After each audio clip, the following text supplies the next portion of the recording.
Welcome everyone to another episode in the Perspective Drawing series. In this video we are going to be learning some techniques for dividing and duplicating dimensions. If you have watched the previous episodes in this series, you should now have a basic understanding of perspective, but there are still a lot of techniques and concepts left to cover. When we are drawing in perspective, we are dealing with a three-dimensional space, and everything we place within that space will have dimensions. Whether or not these are accurately specified and measured to a scale, it's important to consider the size of what it is you are drawing and its relationship to other elements. There are suitable techniques and methods for working to a measured scale in perspective, but we will look at them in a later video.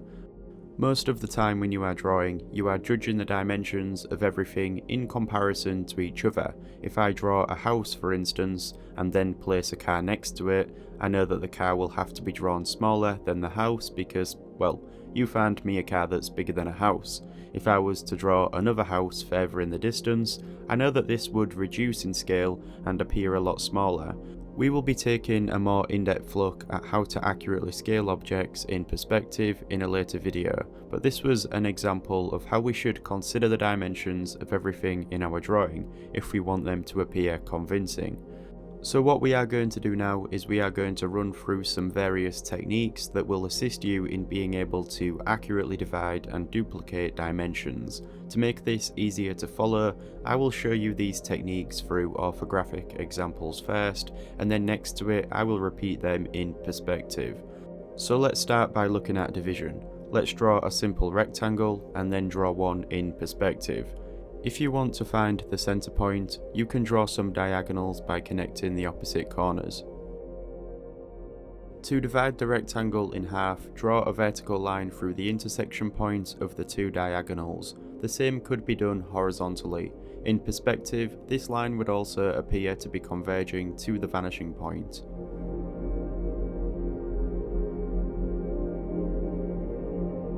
You can continue to divide this rectangle further by repeating this technique within the subdivisions.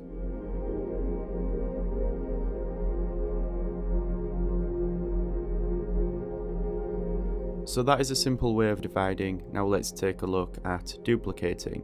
Again, let's draw out a rectangle. I need to give these some room because I'm going to duplicate another rectangle next to them. This rectangle in perspective is converging towards the vanishing points. Seeing as the height will stay the same, I just extend those lines towards that direction. I'm going to repeat the previous techniques to find the center point of these rectangles and draw a line at that halfway point.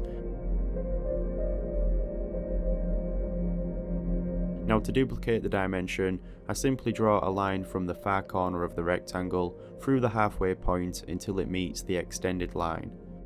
At this point, I can then draw another vertical and I have successfully duplicated the rectangle. This can be seen more clearly in perspective. Notice how the duplicated rectangle appears smaller because of it converging further into the distance, and this technique can be repeated to duplicate more rectangles. You'll find yourself relying on these techniques a lot when constructing objects in perspective. A good way to practice is to build boxes on top of each other. Draw through these so you can see all of the edges. Remember that these boxes can be used as the framework for constructing more complex objects.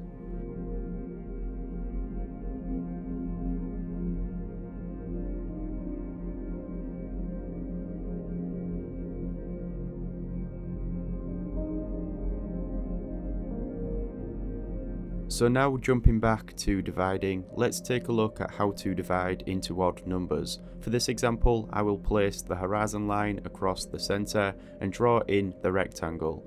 If I want to divide this rectangle into 5 separate sections, I could just have a close guess, but it's likely going to be off. Therefore, I can use a more accurate technique to do this. This involves drawing a line which is parallel to the horizon line, starting from the front edge of the rectangle. I then divide this horizontal line into 5 sections. From the point of this last division, I take a line through the other edge of the rectangle and extend this until it meets the horizon line. This has created a new point, and I can take a line from each of these other divisions through the rectangle until it meets this new point on the horizon line. Now that I have points for these 5 divisions, I can draw in the vertical lines and separate this rectangle into 5 sections. To conclude this episode, I'm going to build on this example and demonstrate some of the techniques that we have taken a look at in this video. I also want to give credit and specify some source material that presented these techniques, notably Scott Robertson's How to Draw book, which includes useful techniques and examples for drawing in perspective. I have a link in the description to all of my equipment and resources. With that being said, I hope you are enjoying this series on perspective. I will be uploading a real-time version of this example onto the Patreon page, so do consider checking that out if you are interested. I also have some other content on there.